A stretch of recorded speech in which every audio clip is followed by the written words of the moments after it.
Praveen Kumar Jain, writer of Aryam books, आपके सपनों की उड़ान को पूरा करने की चाहत लिए आज से निःशुल्क प्रतियोगी परीक्षाओं में आने वाले संभावित प्रश्नों की व्याख्या सहित सीरीज प्रारंभ कर रहा हूं, जिसमें जीके, एसएसटी एवं पर्यावरण से संबंधित लगभग 5000 प्रश्नों का टॉपिक वाइज व मॉडल पेपर के आधार पर समावेश होगा।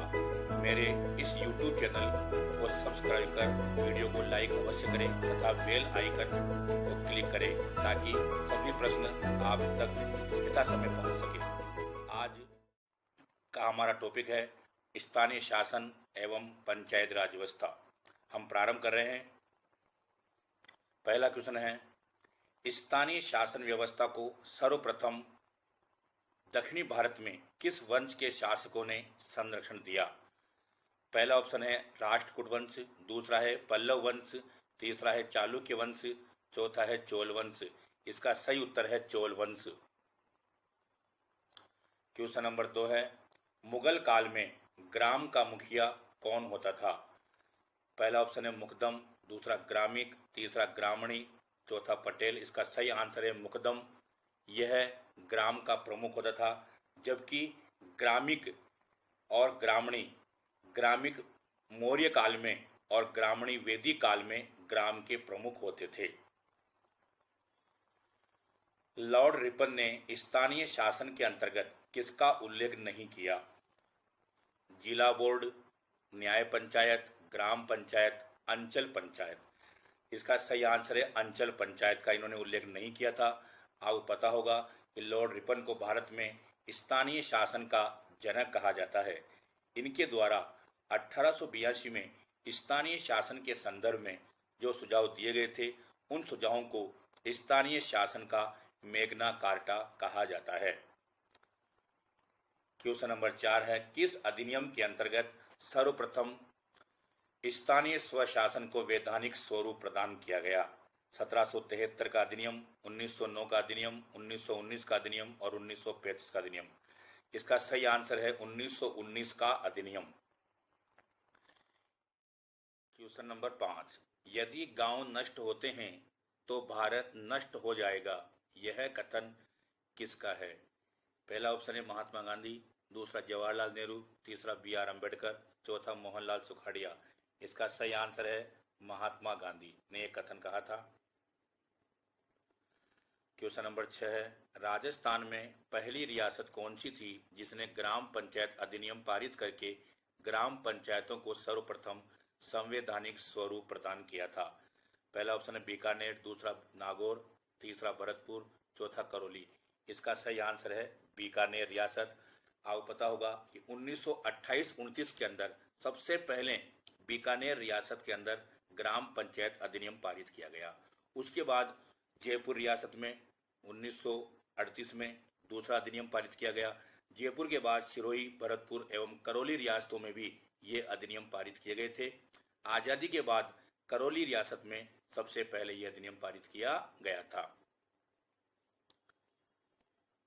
क्वेश्चन नंबर 7 है, स्वतंत्र भारत में सर्वप्रथम किस वर्ष पंचायती राज व्यवस्था का पंडित जवाहरलाल नेहरू के द्वारा शुभारंभ किया गया? 1947, 1948, 1959 और 1950। सही आंसर है 1959। 2 अक्टूबर 1959 में प्रधानमंत्री जवाहरलाल नेहरू ने देश में सबसे पहले राजस्थान राज्य में नागौर जिले में बगदरी गांव में पंचायती राज व्यवस्था का शुभारंभ किया। उस समय राजस्थान के मुख्यमंत्री मोहनलाल सुखाड़िया थे, जबकि राजस्थान के राज्यपाल गुरुमुख निहाल सिंह एवं राजस्थान के मुख्य सचिव भगवती लाल मेहता थे। क्वेश्चन नंबर 8, आजादी से पहले किस रियासत में ग्राम पंचायत अधिनियम पारित नहीं किया गया? सिरोही रियासत, भरतपुर रियासत, जयपुर रियासत, जोधपुर रियासत। इसका सही आंसर है जोधपुर रियासत। यहां पर पारित नहीं हुआ था। क्वेश्चन नंबर 9 है, महात्मा गांधी ने कहा था कि ग्राम स्वराज्य की प्राप्ति के लिए ग्राम पंचायतों का गठन किया जाना आवश्यक है। इसे संविधान में किस अनुच्छेद में उल्लेखित किया गया? अनुच्छेद 40 के अंतर्गत नीति निर्देशक तत्वों में इस तथ्य को उल्लेखित किया गया है कि ग्राम स्वराज्य की प्राप्ति के लिए ग्राम पंचायतों का गठन किया जाना आवश्यक है। दोस्तों, ये क्वेश्चन बहुत उपयोगी हैं, विभिन्न प्रतियोगी परीक्षाओं में पूछे जाते हैं, इसलिए इनका ध्यान से अनुसरण करें। क्वेश्चन नंबर 10 है, किस समिति के सुझावों के आधार पर 2 अक्टूबर 1952 में प्रधानमंत्री जवाहरलाल नेहरू के द्वारा सामुदायिक विकास कार्यक्रम की शुरुआत की गई? इसका सही आंसर है पहला नंबर का के एम मुंशी। के एम मुंशी के सुझावों के आधार पर ऐसा किया गया था। क्वेश्चन नंबर 11 है, बलवंत राय मेहता समिति का गठन किस उद्देश्य से किया गया था? पहला ऑप्शन है ग्रामीण विकास में जन भागीदारी व भागीदारी बढ़ाने के लिए, सामुदायिक विकास कार्यक्रम की समीक्षा करने के लिए, लोकतंत्रात्मक विकेंद्रीकरण व त्रिस्तरीय पंचायत राज व्यवस्था के लिए, और चौथा उपयुक्त सभी, यानी 4 नंबर का इसका सही आंसर है। इन सभी उद्देश्यों की पूर्ति के लिए बलवंत राय मेहता समिति का गठन 1957 में किया गया था। यह समिति भारत सरकार के द्वारा बनाई गई थी और बलवंत राय मेहता गुजरात राज्य से संबंधित थे। क्वेश्चन नंबर 12, आजादी के बाद राजस्थान में प्रथम ग्राम पंचायत अधिनियम कब पारित किया गया था? इसका सही आंसर है 1953 में पारित किया गया था और 1 जनवरी 1954 में इसे राजस्थान के अंदर क्या किया गया था? लागू किया गया था। क्वेश्चन नंबर 13, राजस्थान में लोकतंत्रात्मक विकेंद्रीकरण के प्रबल समर्थक कौन थे? गुरुमुख निहाल सिंह, मोहनलाल सुखाड़िया, भगवती लाल मेहता, जय नारायण व्यास। सही आंसर है 2 नंबर का मोहनलाल सुखाड़िया, जिनको आधुनिक राजस्थान का निर्माता कहा जाते हैं। भारत में राजीव गांधी को लोकतंत्रात्मक विकेंद्रीकरण का समर्थक माना जाता है। क्वेश्चन नंबर 14, राजस्थान में पंचायती राज व्यवस्था का स्वर्ण जयंती समारोह कब मनाया गया? स्वर्ण जयंती समारोह से मतलब होता है 50 वर्ष पूरा होने के उपलक्ष्य में मनाया जाता है। ये 2 अक्टूबर 2009, 2 अक्टूबर 2010, 2 अक्टूबर 2008 और 2 अक्टूबर 2011। इसका सही आंसर है 2 अक्टूबर 2009 में मनाया गया था, 50 वर्ष पूर्ण होने के उपलक्ष्य में। क्वेश्चन नंबर 15, सर्वप्रथम किस राज्य में पूर्ण रूप से त्रिस्तरीय पंचायती राज व्यवस्था प्रारंभ हुई? राजस्थान राज्य, आंध्र प्रदेश, मध्य प्रदेश और कर्नाटक 4 राज्य हैं। इसका सही आंसर है आंध्र प्रदेश राज्य में 11 अक्टूबर 1959 में पंचायती राज व्यवस्था प्रारंभ हुई, जो पूर्ण रूप से त्रिस्तरीय थी और शाहदरा स्थान पर इस व्यवस्था का उद्घाटन किया गया था। क्वेश्चन नंबर 16, राजस्थान में पंचायती राज व्यवस्था के संदर्भ में कौन सा कथन असत्य है? राजस्थान के प्रथम जिला प्रमुख लिखमाराम थे, ये बिल्कुल सही है। प्रथम महिला सरपंच छगन गोलसा थी, ये भी सही है। प्रथम महिला जिला प्रमुख नगेंद्र बाला थी, जो कोटा जिले की थी, ये भी सही है। पंचायती राज व्यवस्था का उल्लेख भाग 9 क में है, ये ऑप्शन गलत है क्योंकि इसका उल्लेख भाग 9 में है, 9 क में नहीं है। क्वेश्चन नंबर 17, किस समिति ने प्रत्येक ग्राम पंचायत के लिए ग्राम सचिव व ग्राम सेवक की नियुक्ति करने एवं पंचायत संस्थाओं को पर्याप्त वित्तीय संसाधन उपलब्ध कराने का सुझाव दिया था? पहला ऑप्शन है सादिक अली समिति, दूसरा है गिरधारी लाल व्यास समिति, तीसरा है बलवंत राय मेहता समिति, चौथा है अशोक मेहता समिति। इसका सही आंसर है बलवंत राय मेहता समिति, यानी गिरधारी लाल व्यास समिति, जो कि 1973-74 में गठित की गई थी और 1975 में इसके सुझाव दिए गए थे। क्वेश्चन नंबर 18, पंचायती राज संस्थाओं के संदर्भ में कौन सा कथन असत्य है? पहला ऑप्शन है सादिक अली समिति 1963-64 में गठित की गई थी, ये बिल्कुल सही है। इसमें एक बृहत्तर निर्वाचन मंडल का सुझाव दिया गया था, ये भी सही है। इसने ग्राम सभा को संवैधानिक संरक्षण देने का सुझाव दिया था, ये भी सही है। इसका गठन भारत सरकार द्वारा किया गया था, यह ऑप्शन गलत है क्योंकि इसका गठन राजस्थान सरकार द्वारा किया गया था। अगला है क्वेश्चन नंबर 19, राजस्थान में पहली बार पंचायत राज संस्थाओं के चुनाव किस वर्ष कराए गए? पहला ऑप्शन है 1953, दूसरा 1957, तीसरा 1959, चौथा 1960। इसका सही आंसर है 1960 में चुनाव करवाए गए थे पहली बार। ये 19वें क्वेश्चन का आंसर है। इसके बाद 20वां क्वेश्चन देखिए, 1977-78 में गठित अशोक मेहता समिति में कौन सदस्य नहीं था?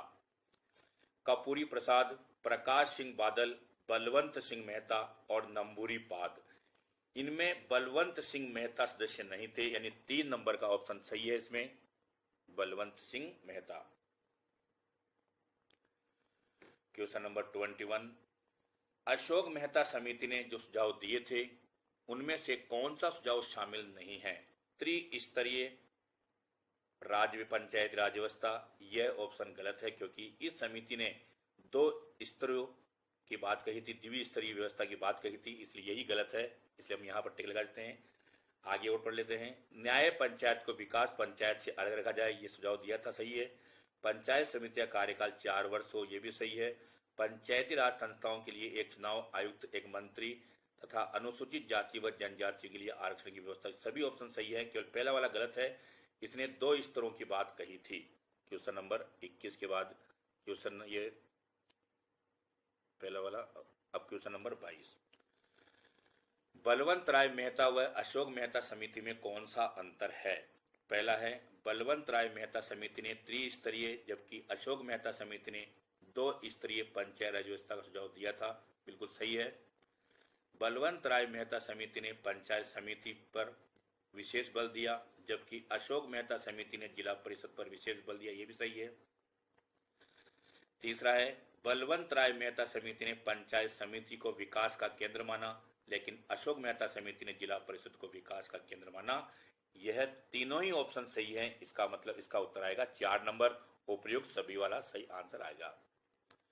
क्वेश्चन नंबर 23, पंचायती राज व्यवस्था की दयनीय स्थिति को देखकर किस समिति ने इसको बिना जड़ वाली घास कहा था?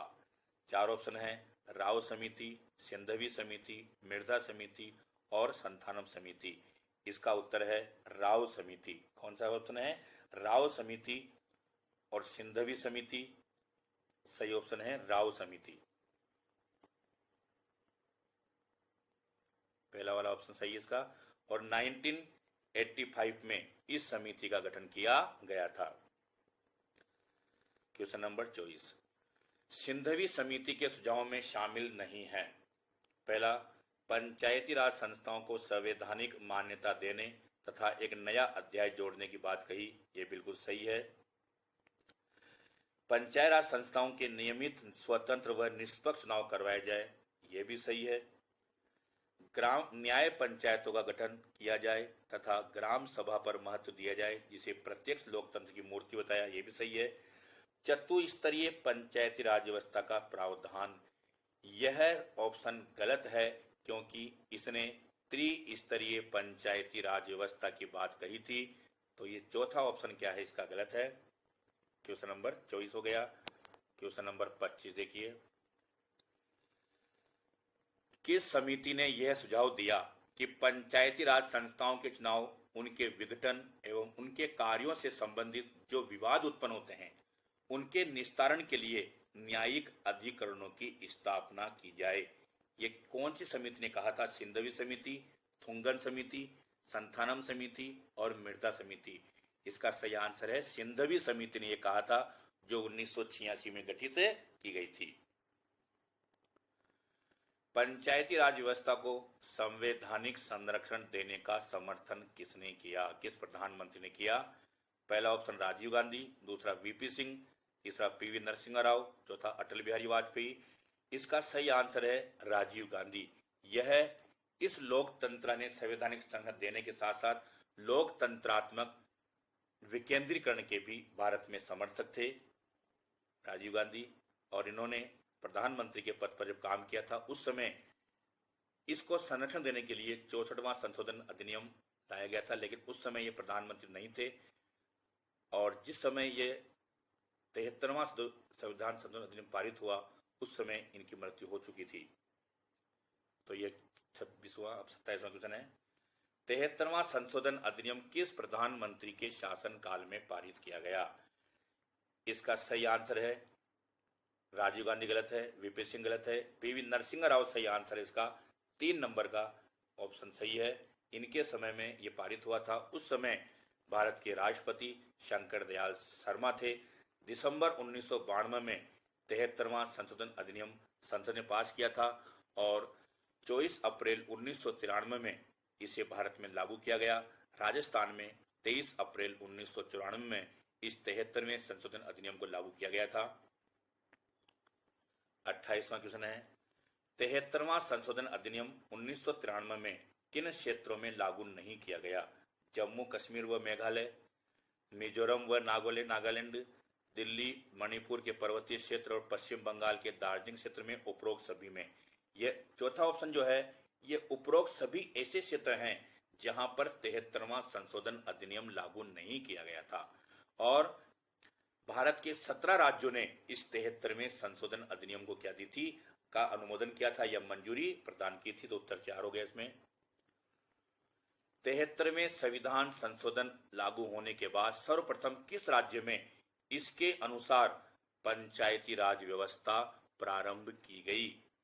73वें संशोधन पहला ऑप्शन है उत्तर प्रदेश, दूसरा मध्य प्रदेश, तीसरा राजस्थान, चौथा आंध्र प्रदेश। इसका सही आंसर है मध्य प्रदेश। 2 नंबर का सही आंसर है इसका।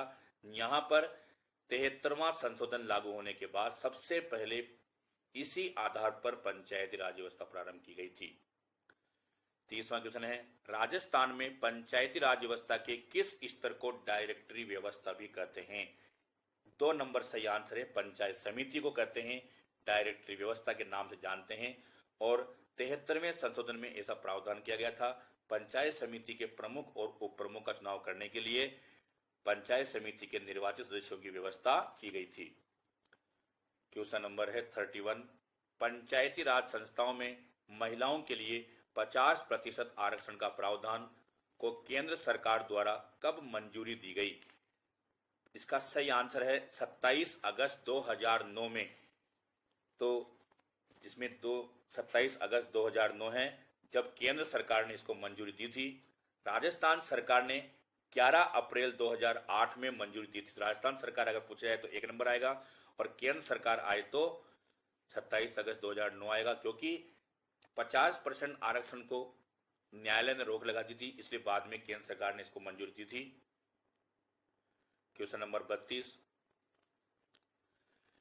पंचायती राज व्यवस्था के कौन से प्रावधानों का क्रियान्वयन राज्य सरकार की इच्छा पर निर्भर करता है? अर्थात ये ऐच्छिक प्रावधानों के अंतर्गत आते हैं। पंचायत के किसी भी स्तर पर पिछड़े वर्ग के लिए स्थानों का आरक्षण यह राज्य सरकार पर निर्भर है। ये ऑप्शन। पंचायत के विभिन्न स्तरों का नामकरण एवं पंचायत राज संस्था के स्तरों में कार्यों का निर्वहन ये भी राज्य सरकार पर ही निर्भर करता है कि इसका मतलब यह है कि कौन से स्तर का क्या नाम रखती है वह राज्य सरकार तय करेगी। पहला वाला था ओबीसी के लिए कितना आरक्षण होगा, इसका भी निर्धारण राज्य सरकार करेगी। विधानसभा एवं संसदीय निर्वाचन क्षेत्र के प्रतिनिधियों का पंचायत राज संस्थाओं में प्रतिनिधित्व कितना हो, कौन कौन इसमें शामिल हो, यह निर्धारण भी राज्य सरकार करती है। इसलिए इसका उत्तर आएगा उपरोक्त सभी वाला ऑप्शन आएगा 4 नंबर। पंचायती राज संस्थाओं के निर्वाचन संबंधी मामलों में न्यायालयों के हस्तक्षेप का वर्जन किस अनुच्छेद में उल्लेखित है? 33 नंबर क्वेश्चन है। इसका उत्तर है अनुच्छेद 243 ओ वाला ऑप्शन आएगा। कौन सा आएगा? 243 ओ वाला ऑप्शन आएगा। इस अनुच्छेद के अंदर इसका वर्जन किया गया है 33वें क्वेश्चन के अंतर्गत। 34वां क्वेश्चन है पंचायत के प्रमुख व उप प्रमुख को हटाने का प्रावधान 2/3 से बढ़ाकर 3/4 कब किया गया? तो इसका आंसर है 2007 नहीं है, 8 नहीं है, 9 नहीं, 2010 इसका आंसर है। 2010 में किया गया और धारा 37 की उपधारा 11 के अंतर्गत ऐसा किया गया। धारा 37 की उपधारा 11 के अंतर्गत ऐसा प्रावधान किया गया था। 35वां क्वेश्चन है कौन सा कथन असत्य है? राजस्थान में पंचायती राज व्यवस्था का चतुर्थ स्तरीय ढांचा है। यह ऑप्शन ही गलत है। हम टिक लगा देते हैं पहले वाले को। फिर दूसरा है राजस्थान में 73वां संशोधन अधिनियम 23 अप्रैल 1994 में लागू किया गया था। राजस्थान में सही है ये। 24 अप्रैल को पंचायती राज दिवस मनाया जाता है, ये भी सही है। पेशा अधिनियम 1996 में दिलीप सिंह भूरिया समिति के सुझावों के आधार पर लागू किया गया, जो panchayat extension rural area act के रूप में, यानी पंचायत राज संस्थाओं का अनुसूचित जातीय क्षेत्रों में विस्तार के लिए ये बनाया गया था। तो क्वेश्चन नंबर पेट्स का 1 नंबर हो गया। क्वेश्चन नंबर 36, पंचायती राज संस्थाओं का चुनाव लड़ने के लिए न्यूनतम आयु कितनी निर्धारित की गई है? इसका सही आंसर है 21 वर्ष। 2 नंबर का ऑप्शन सही है। काफी एग्जामों में पूछा गया है क्वेश्चन, ये जो मैंने क्वेश्चन है कई सारे एग्जामों में पूछे गए हैं और शायद इनमें से ही क्वेश्चन आते हैं, इसके बाहर से कोई क्वेश्चन नहीं आते हैं। तो 2 नंबर हो गया 21 वर्ष। 7वां क्वेश्चन है, पंचायती राज विभाग किस वर्ष से राजस्थान विकास नामक पत्रिका का प्रकाशन करता है? 37वां क्वेश्चन है और इसका उत्तर है 1983। 2 नंबर का सही आंसर है। 1983 से पंचायत राज विभाग इस पत्रिका का प्रकाशन करता आ रहा है। 38वां क्वेश्चन है, 73वें संशोधन अधिनियम की विशेषता नहीं है, 24 अप्रैल 1993 में भारत में लागू किया गया। ये जो अधिनियम है 24 अप्रैल 1993 में भारत में लागू किया गया, यह सही है। इसमें पंचायत राज संस्थाओं को 29 कार्य सौंपे गए, यह भी सही है।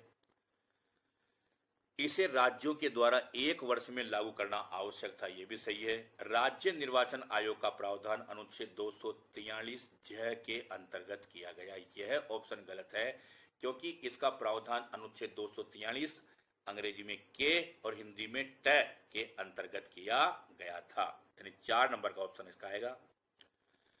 39वां क्वेश्चन है, 73वें संशोधन अधिनियम के अंतर्गत राज्य निर्वाचन आयोग का प्रावधान किया गया, जिसके प्रथम अध्यक्ष किसे बनाया गया? यानी राजस्थान में जो निर्वाचन आयोग का गठन हुआ था 73वें संशोधन में, पहले अध्यक्ष किसको बनाया गया? इसका आंसर है अमर सिंह राठौड़। 3 नंबर का सही आंसर है, अमर सिंह राठौड़ को बनाया गया था। 40 नंबर का क्वेश्चन है, किस वर्ष पंचायत संस्थाओं को व्यास समिति के सुझावों के आधार पर 5 कार्य सौंपे गए थे? 2008, 9, 10 और 11 सही आंसर है। 2010 में ये 5 कार्य सौंपे गए थे। प्राथमिक शिक्षा, चिकित्सा और स्वास्थ्य, कृषि विकास, सामाजिक न्याय और अधिकारिता और महिला व बाल विकास, ये 5 कार्य थे जो सौंपे गए थे। क्वेश्चन नंबर 41 है, किस वर्ष राज्य में ग्राम सचिवालय व्यवस्था प्रारंभ की गई? 2011 में। 2 नंबर का ऑप्शन है, 1 अप्रैल 2000 में ग्राम सचिवालय व्यवस्था प्रारंभ की गई और इसके अंतर्गत 1 महीने में ग्राम सचिवालय में 4 बैठकें आयोजित होती है। 5, 12, 20 और 27 तारीख को ये बैठकें आयोजित की जाती है। 42वां क्वेश्चन है, अनुच्छेद 243 जेड डी किससे संबंधित है? पहला जिला आयोजना समिति, वार्ड समिति, महानगर आयोजना समिति, उपरोक्त सभी सही आंसर है। जिला आयोजना समिति से संबंधित है। इसमें 25 सदस्य होते हैं, 20 सदस्य ग्रामीण क्षेत्र के होते हैं और 5 सदस्य शहरी क्षेत्रों के होते हैं। 43 नंबर क्वेश्चन है, पंचायती राज संस्थाओं के संदर्भ में कौन सा कथन सत्य है? इनमें दल बदल विरोधी कानून लागू नहीं होता, ये बिल्कुल सही है। इनका कार्यकाल प्रथम बैठक से प्रारंभ होता है, ये भी सही है। इनका चुनाव राज्य निर्वाचन आयोग करवाता है, ये भी सही है। और सभी कथन सत्य है, 4था नंबर यानी सभी सत्य है। 44वां क्वेश्चन है, कटारिया समिति ने 2014 में एक ग्राम पंचायत का गठन कितनी जनसंख्या पर करने का सुझाव दिया था? 4000, 6000, 5000 से 7500 और 4000 से 6500। सही आंसर है 5000 से 7500 की जनसंख्या पर करने का सुझाव दिया था। और बाद में जब पायलट समिति बनाई गई थी, उस पायलट समिति ने 4000 से 6500 की जनसंख्या को आधार माना था। और कटारिया समिति ने यह भी कहा था कि 30 ग्राम पंचायतों को मिलाकर के एक पंचायत समिति बनाई जाएगी, लेकिन विशेष क्षेत्रों में 25 ग्राम पंचायतों को मिलाकर के एक पंचायत समिति बनाई जाएगी। विशेष क्षेत्रों के लिए 3500 से 6000 की जनसंख्या को आधार माना गया था। क्वेश्चन नंबर 45, ग्राम सभा के संदर्भ में कौन सा कथन असत्य है? अनुच्छेद 243 क के अंतर्गत इसे संवैधानिक संरक्षण दिया गया। बिल्कुल सही है। ग्राम सभा में ग्राम पंचायत क्षेत्र के सभी पंजीकृत वयस्क मतदाता आते हैं, ये भी सही है। ग्राम सभा की बैठक की अध्यक्षता सरपंच करता है, ये भी सही है। और ग्राम सभा की 1 महीने में 2 बैठकें बुलाई जाती है, ये ऑप्शन गलत है, क्योंकि ग्राम सभा की 73वें संशोधन के अंतर्गत वर्ष में 2 बैठकें बुलाना आवश्यक होता था। वर्तमान में इसकी वर्ष में 4 बैठकें बुलाई जाती है। क्वेश्चन नंबर 46, किस वर्ष के पश्चात किसी व्यक्ति के तीसरी संतान होने पर चुनाव लड़ने के अयोग्य करार दिया जाता है? इसका सही आंसर है 1995। 2 नंबर का ऑप्शन सही है, क्योंकि नवंबर 1995 में ऐसा प्रावधान किया गया था। क्वेश्चन नंबर 47, उप सरपंच अपना त्याग पत्र किसको देता है? सरपंच को, प्रधान को, जिला प्रमुख को, खंड विकास अधिकारी। 4 नंबर का ऑप्शन सही है। खंड विकास अधिकारी जो पंचायत समिति में बैठता है, बीडीओ जिसको कहते हैं, पंचायत समिति का मुख्य कार्यकारी अधिकारी होता है। और सरपंच, उप सरपंच और वार्ड पंच तीनों ही अपना त्याग पत्र इसी अधिकारी को सौंपते हैं। 48 नंबर क्वेश्चन है, ग्राम पंचायत, पंचायत समिति व जिला परिषद की बैठक बुलाने के लिए कितना कोरम आवश्यक होता है? इसके लिए 1/3 कोरम। दूसरा नंबर ऑप्शन है 1/3 कोरम आवश्यक होता है ग्राम पंचायत, पंचायत समिति, जिला परिषद के लिए। जबकि ग्राम सभा, वार्ड सभा, लोकसभा, विधानसभा, इनकी बैठक बुलाने के लिए 1/10 कोरम आवश्यक होता है। क्वेश्चन नंबर 49, ग्राम सभा की बैठक के लिए कितना कोरम आवश्यक होता है? जो भी मैंने बताया था आपको, 1/10। 4 नंबर का ऑप्शन सही है। कोरम का मतलब है गणपूर्ति, और किसी बैठक को प्रारंभ करने के लिए न्यूनतम सदस्यों की संख्या को कोरम कहा जाता है। लास्ट क्वेश्चन है 50 नंबर का, जिला परिषद की बैठकों में किसे पदेन सदस्य के रूप में आमंत्रित किया जाता है? प्रधान, क्षेत्र के विधायक, क्षेत्र के सांसद। उपरोक्त सभी 4 नंबर सही आंसर है। इसको आमंत्रित किया जाता है। ये बैठक में भाग ले सकता है, अपना विचार व्यक्त कर सकता है, लेकिन इसको मत देने का अधिकार नहीं होता है। धन्यवाद। ये 50 क्वेश्चन हमारे हो गए कंप्लीट। इसके बाद अगले वीडियो के लिए हम फिर हाजिर होंगे। तब तक के लिए धन्यवाद।